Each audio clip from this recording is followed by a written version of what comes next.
he titulado este mensaje: Mi decisión debe ser conforme a la visión. Para los que toman nota, tomen atenta nota con eso. Cuando usted vaya a almorzar con su familia y su hijo le pregunte: papá, ¿de qué predicó el pastor hoy?, usted no quede en blanco como muchas veces pasa, sino que usted pueda decir: claro, hijo, el pastor predicó el tema que tituló así: mi decisión debe ser conforme a la visión. Y voy a tomar como texto base Proverbios capítulo 1 del versículo 23 en adelante. Proverbios es un libro escrito por Salomón, rey de Israel, hijo de David, un hombre ejemplar, lleno de sabiduría, de consejos prácticos aplicables para una vida íntegra, una vida de bendición. Gobernó durante 40 años, y fue influenciado por su padre para escribir perlas de sabiduría.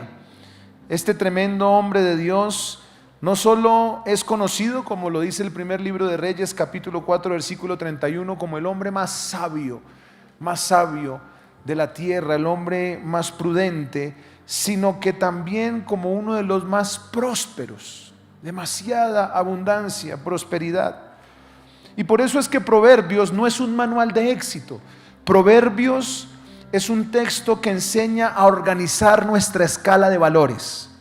La escala de valores que define Salomón en Proverbios es muy poderosa. Fue lo primero que el apóstol Marco me dijo que leyera cuando yo empecé a convertirme. Me dijo: memorícese los 4 capítulos de Proverbios, téngalos como un ancla en su vida y en su corazón.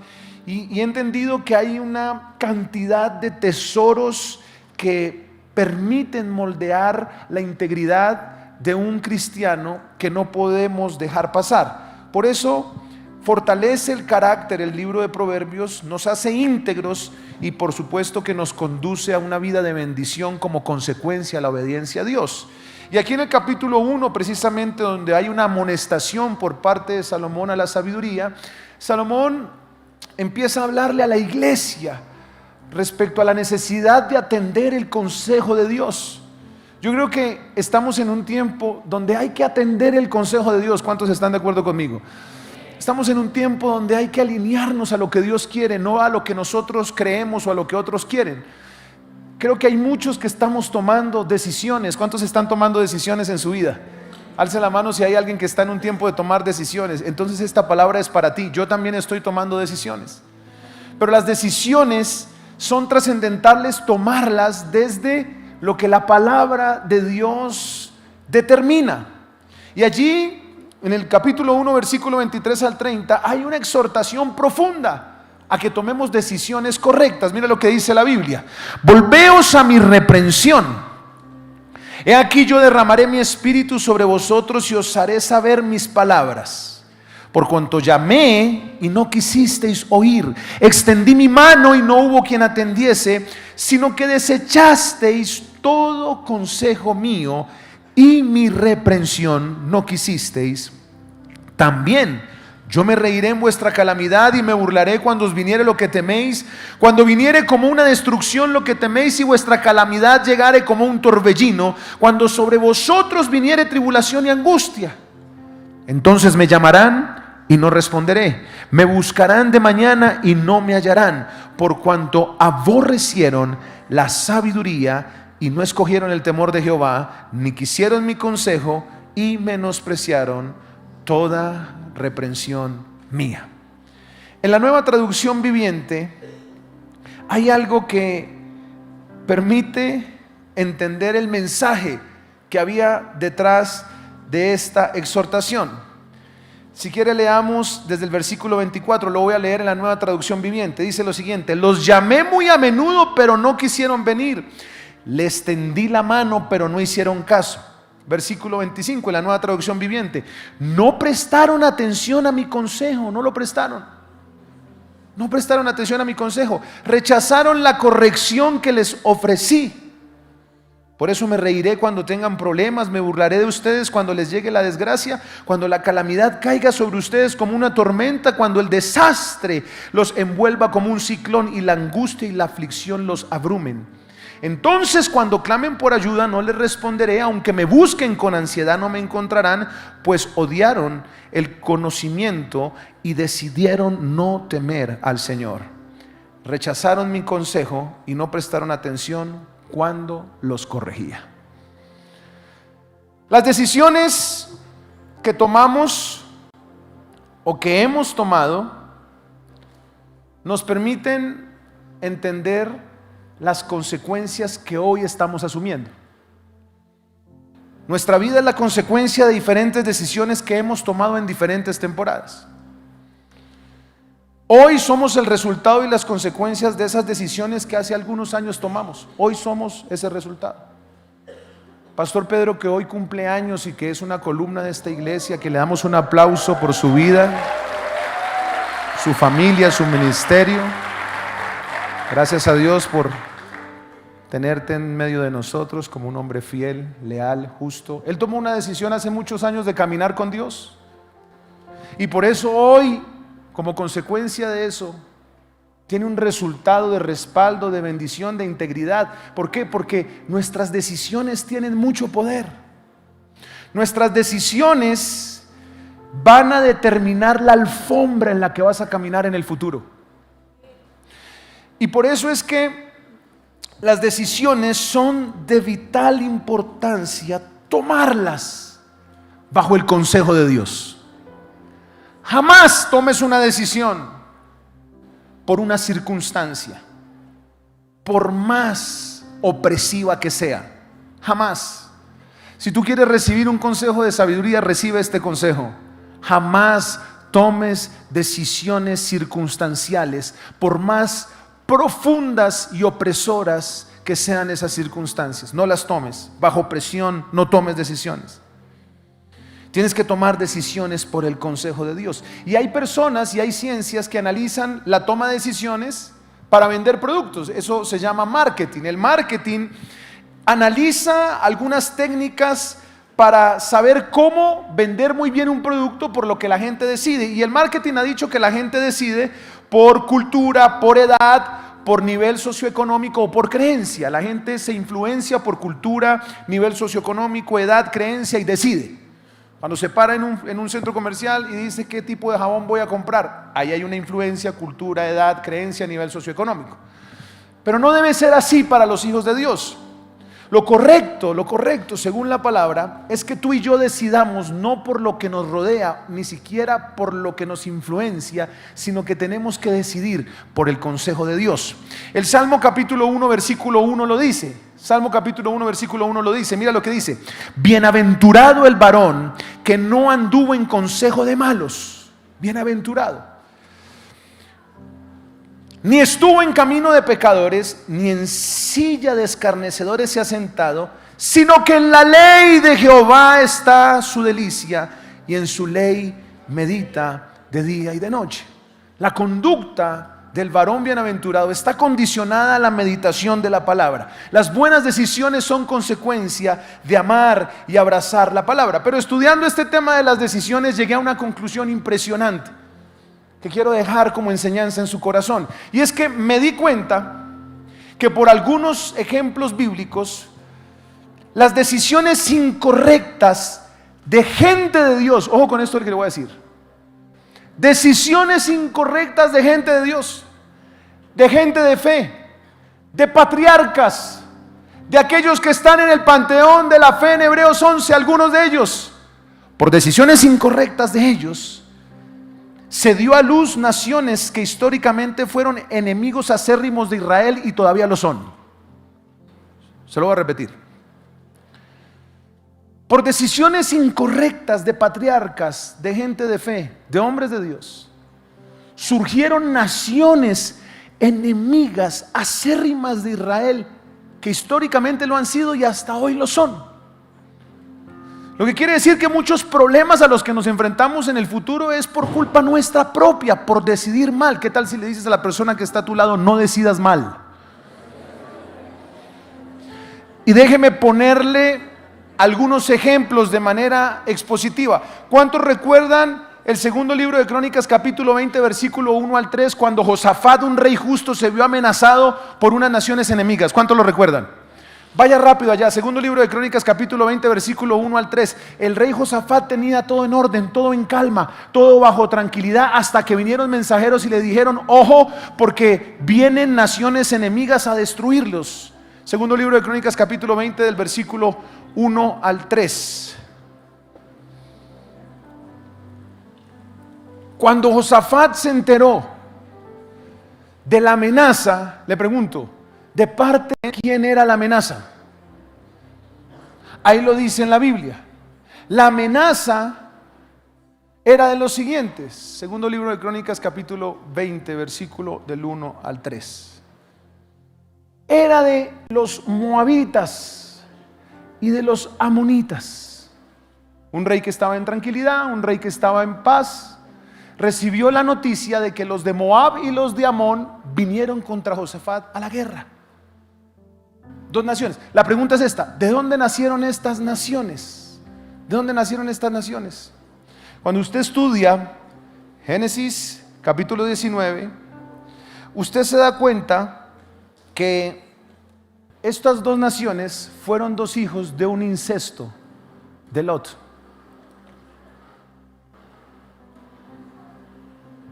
Cuando las hijas de Lot vieron que no podían tener descendencia, se embriagaron con su padre y allí se allegaron a él. Nacieron dos naciones enemigas, naciones que le hicieron la vida imposible al pueblo de Israel. Se querían parecer a ellos, querían hablar como ellos, practicaban la circuncisión como ellos, pero no eran ellos. Una decisión de un hombre justo como Lot dio a luz naciones enemigas en la historia de Israel. Pero miremos un poquito más, Deuteronomio capítulo 7, versículo 1. Aquí Moisés muestra en el Pentateuco cómo habían tantas naciones que estaban en contra de Israel. Deuteronomio capítulo 7, versículo 1. Dice que, necesito que me ayuden para que tengo muy poquito tiempo, si alguien me ayuda ahí. Deuteronomio capítulo 7, versículo 1. Mira lo que dice la Biblia. Estos usted los ha escuchado, ¿no? Cuando Jehová tu Dios te haya introducido en la tierra en la cual entrarás para tomarla, y haya echado de delante de ti a muchas naciones. ¿Se acuerda de estos? El Eteo, Gergeseo, Amorreo, Cananeo, Fereceo, Heveo, Jebuseo, 7 naciones mayores más poderosas que tú. Todos estos eran enemigos de Israel. Cuando uno lee toda esa cantidad de enemigos, uno dice: ¿de dónde salieron todos estos enemigos? ¿De dónde salieron todos estos guerreros en contra de Israel? ¿De dónde? Estudiando la Biblia, en Génesis capítulo 9, versículo 18, encontramos aquí otra respuesta más que me permite afirmar que las naciones enemigas que tuvo Israel fueron consecuencia de decisiones incorrectas de los mismos líderes de Israel. Capítulo 9, versículo 18: los hijos de Noé que salen del arca fueron Sem, Cam y Jafet. Y Cam es el padre de Canaán. ¿Cam es quién? Padre de Canaán. Uno pensaría que Satanás hizo una convocatoria para enfrentar a Israel, pero resulta que no. En Génesis 9, del 18 en adelante, si usted sigue leyendo, dice que comenzó Noé a labrar la tierra y plantó una viña y bebió del vino y se embriagó y estaba descubierto en medio de su tienda. Y Cam, padre de Canaán, vio la desnudez de su padre. Y por esa situación, consecuencia de una embriaguez, como consecuencia de la embriaguez de Lot, diga que está a tu lado: la embriaguez trae maldición generacional. El versículo 24 dice que cuando despertó Noé, maldijo a Canaán. Maldijo a Canaán. La decisión de quién fue esta. ¿De quién? De Noé. Noé decidió maldecir a Canaán. Por eso la palabra Canaán significa maldición. Lo que quiero decirles es que el padre del pueblo, que fue el enemigo que más importunó a Israel, nació de Noé, otro justo de Dios. Déjeme ponerle otro ejemplo. Génesis capítulo 16, versículo 1 en adelante. Usted conoce la ayudadita que le pegó Abraham y que le pegó también Agar a Dios. ¿Cuántos recuerdan? Dios le había dicho, de manera muy precisa y audible le había hablado y le había insinuado a Abraham que sería padre de multitudes. Abraham no quería esperar. Y al no querer esperar, entonces Sarai, mujer de Abraham, como no le daba hijos y tenía una sierva egipcia que se llama Agar, versículo 2, entonces Sarai dijo, mira, Jehová no me ha hecho estéril, ahora entonces llégate a mi sierva, quizás tendré hijos de ella. Y atendió a Abraham el ruego de Sarai. Tan rogado el siervo, ¿no? Yo casi que le insiste 5 días para que se ayudara ahí. Decisión que tomó ¿quién? Abraham. Él decidió obedecer ese consejo. De ahí viene una nación que actualmente es la nación árabe, donde la mayoría de ellos creen en el Islam. De allí surgen aquellos palestinos musulmanes, en donde en sus premisas se refiere de manera explícita al odio de Israel y a la necesidad de que se tengan como objetivo militar para exterminarlos. La pregunta es, ¿de dónde vienen ellos? Vienen de una decisión correcta del padre de Israel, del padre de la fe, del patriarca Abraham. Si usted sigue revisando y ve, por ejemplo, el caso del enemigo que quería matar a Jesús, Herodes. ¿Cuántos recuerdan la historia bíblica? ¿Se acuerda que Jesús nació y Herodes se levantó para matarlo? Pues bueno, estudiando la palabra encontré que el pueblo Edom, o sea los edomitas, en la historia se encuentran como los idumeos. Los idumeos. Los idumeos vienen de una actitud incorrecta de Isaac en no acoger la instrucción que Dios le había hecho a su esposa de bendecir al menor. El menor era Jacob. El padre quiso desarrollar una relación más cercana con Esaú. Y cuando ya iba a bendecir a Esaú, Rebeca escucha y dice, no, esa no era la instrucción de Dios. La instrucción era que el menor bendeciría al mayor. Y ahí se viene todo un conflicto. Esaú decide emprender un operativo de homicidio hacia su hermano, y de ese conflicto de Esaú vienen todos los edomitas, en donde esa línea genealógica da luz al final de la historia a Herodes, a quien quería matar a Jesús. Lo que le quiero decir con estos ejemplos es lo siguiente: los más grandes enemigos del pueblo de Israel nacieron de las malas decisiones de los líderes de Israel. Tenemos que tener un cuidado gigante de no caer en nuestro error propio, porque a causa de malas decisiones terminaremos alimentando a los enemigos de las próximas generaciones. Tenemos que tener un cuidado con que me voy, con que me cansé, con que no me gustó, con que este no es mi lugar. Cuidado. Porque los más grandes enemigos de las próximas generaciones pueden estar siendo provocados por nuestras malas decisiones. ¿Hay alguien que está recibiendo este consejo de Dios? Pastor, entonces, ¿cómo debemos decidir? En 3 minutos le voy a decir cómo hacerlo. Número uno, las decisiones sabias que se alinean a la visión de Dios. Ojo con esto. Estamos en el mes de la visión, amén. Yo tengo que tomar decisiones ligadas a la visión. ¿Por qué Abraham salió de su tierra y de su parentela? Porque él iba a ser padre de una nueva nación. ¿Por qué Elías decidió confrontar al rey perverso junto con su esposa Jezabel? Porque era un profeta genuino, destinado para confrontar procesos gubernamentales. ¿Por qué Josué decidió levantarse en medio de la conquista? Porque sencillamente esa era la visión desde que su padre Moisés lo levantó. Las decisiones que tú tomas tienen que ser alineadas a la visión, pero también deben proceder de la meditación y el conocimiento de la palabra de Dios. Nunca desligues tus decisiones de la visión, y nunca desligues tus decisiones de la meditación en la palabra de Dios. Por eso el Señor le decía a Josué: nunca se aparte de tu boca este libro de la ley, sino que de día y de noche meditarás en él, para que hagas todo lo que conforme a Él está escrito y como consecuencia de eso te vaya bien. Decide por la palabra, invierte por la palabra, cásate por la palabra, educa a tus hijos por la palabra, escoge el colegio correcto por la palabra. El colegio donde están mis hijos fue resultado de ayuno, oración y de la palabra. El lugar que compramos fue una instrucción, aunque era contracorriente, donde vivimos con mi familia, era un paso de fe, fue por una palabra. Haber comprado la casa de al lado era una palabra que nuestros apóstoles nos habían dado. Las decisiones que tomamos no pueden ser bajo nuestra propia prudencia, tienen que ser ligadas a la visión y consecuencia de la meditación en la palabra. Cuando tú tomas una decisión, esa decisión refleja lo que tú has meditado. Por eso estoy convencido que si tú no te desligas de la visión y la palabra de Dios, tomarás las mejores decisiones. ¿Cuántos recibieron este primer consejo? Número dos. Las decisiones deben ser desde nuestro lugar de identidad.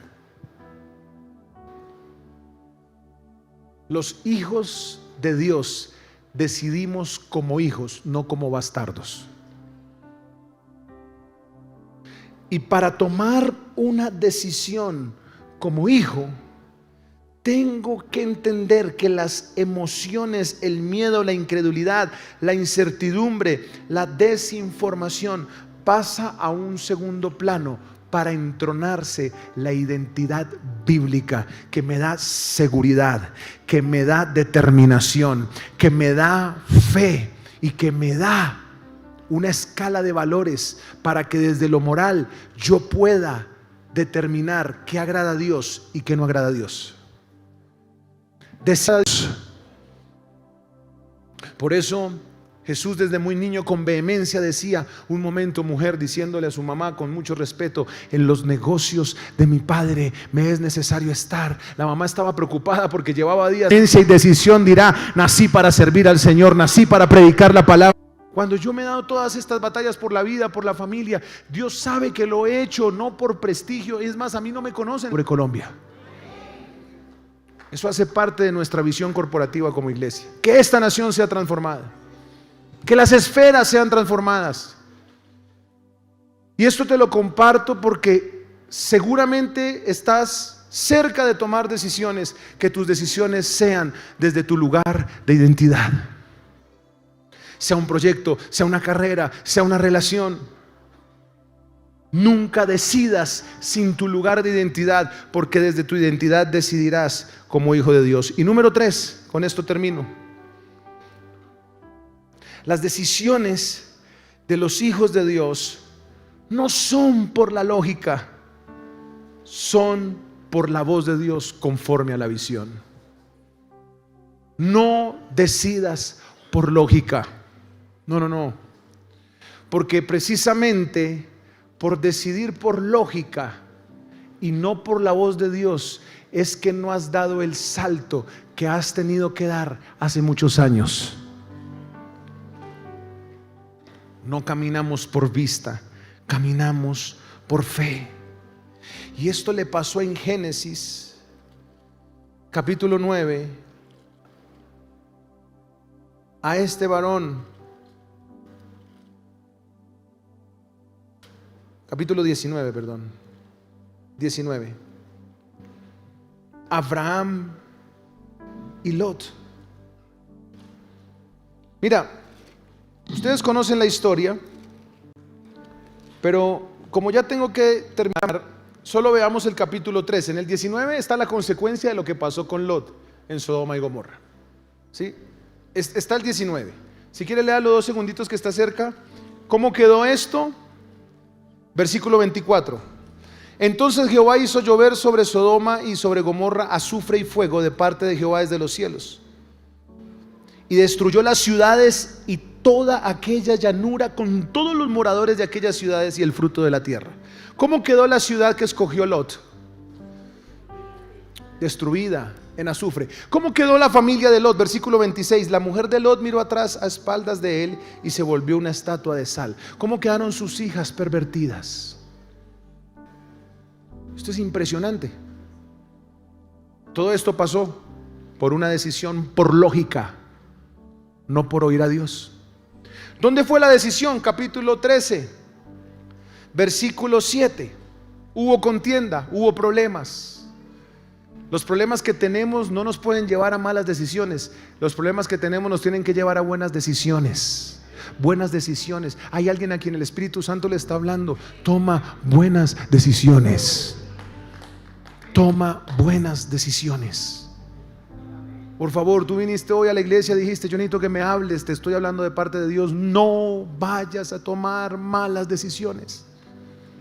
Mira lo que dice la palabra de Dios, capítulo 13, versículo 7. Hubo contienda entre los pastores del ganado de Abraham y los pastores del ganado de Lot, y el cananeo y el fereceo habitaban entonces en la tierra. Había conflicto entre Lot y Abraham. Entonces Abraham dijo a Lot: no haya ahora altercado entre nosotros. No hay necesidad. No lo hay. No tiene que haber este conflicto entre mis pastores y los tuyos, porque somos hermanos.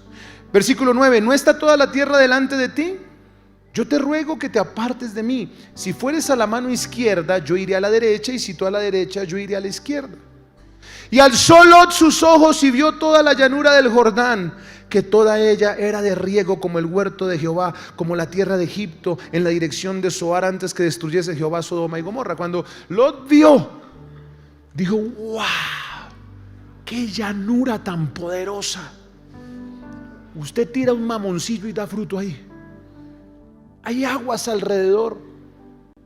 La tierra fluía, la productividad fluía por la agricultura. Luego entonces Lot estaba tomando una decisión por lógica. Se ve la más hermosa, se ve la más bonita, se ve la más fructífera, pero no sabía, por no ir a Dios, que era la más pervertida.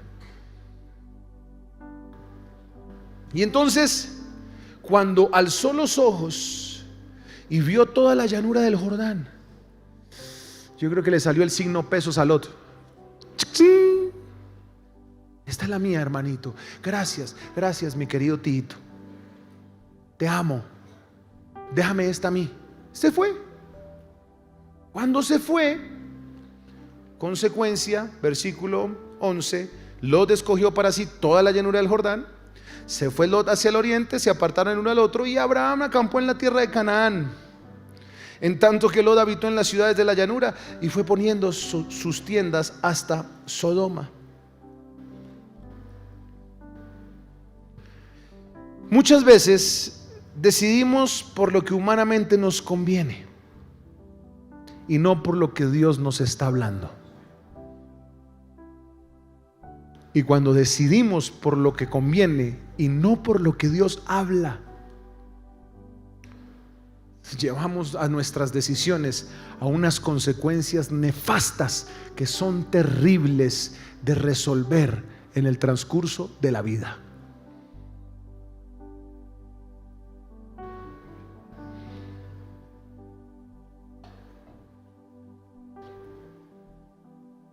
Necesitamos tomar decisiones correctas. Quizás hay una Sodoma por la que estás a punto de decidir. La más bella ciudad, la más bella empresa, la más bella relación. Quizás ves que es fértil, que florecerá, que te conviene, que vas a la fija en eso. Pero no por lógica siempre encontrarás que eso era lo que quería Dios. Más bien, cuando escuches a Dios, encontrarás que era algo muy diferente a la voluntad de Dios.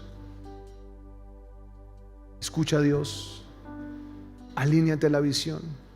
Te dejo estos 3 principios para que decidas correctamente, porque ya entendiste que por decisiones incorrectas se levantaron los enemigos más destructivos de Israel en las futuras generaciones. No olvides: 1, Las decisiones sabias se alinean a la visión, vienen de la meditación en la palabra de Dios. Número 2, las decisiones deben ser desde tu lugar de identidad. Y número 3, las decisiones no son por lógica, son por oír a Dios. Tienes que oír a Dios. Tienes que oír a Dios. Pastor, pero es que no me alcanza. A mí tampoco me alcanza, pero tengo una esperanza para ti. Las matemáticas de Dios no son las matemáticas de los hombres. No las son. No las son. Es otro patrón natural en la palabra. Fueron 12 tribus. Fueron 5 piedras. Unos panes y unos peces. Fueron 12 apóstoles. Numéricamente las matemáticas de Dios nunca fueron las matemáticas de los hombres, porque es algo impresionante ver cómo, si haces lo que la voz de Dios dice, siempre Dios con poco hará mucho. Con poco hará mucho. Quiero orar para que en las decisiones que vas a tomar en los próximos días Dios te acompañe. Decisiones que trascienden vas a tomar. Decisiones que no se pueden desligar de la visión, de la palabra, de la identidad de hijo y de la voz de Dios.